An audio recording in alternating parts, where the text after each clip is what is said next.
در دل شب، وقتی که همه جا ساکت و تاریک بود، صدای تق تق قدم‌ها از راهروی تاریک به گوش می‌رسید.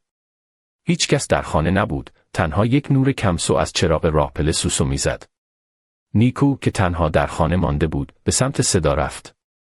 هر گامش به نظر می‌رسید که صدای قدم‌ها بیشتر به او نزدیک می‌شود.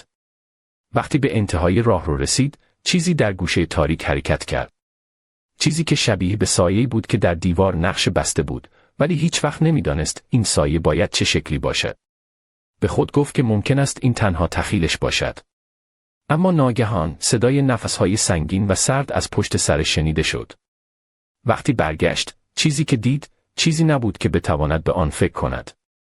هیچ چیز آنجا نبود، مگر انعکاس خودش که در آینه بزرگ راهرو منعطف می‌شد، اما چشمان آن انعکاس هیچ شباهتی به او نداشتند. چشمان آن فرد در آینه، بدون هیچ دلیلی، شروع به گریه کردند. قبل از اینکه نیکو بتواند از شوک بیرون بیاید، همه چیز در تاریکی غرق شد و تنها صدای نفس‌های سرد و لرزان در فضا ماند. امیدوارم این داستان ترسناک خوشتون بیاد.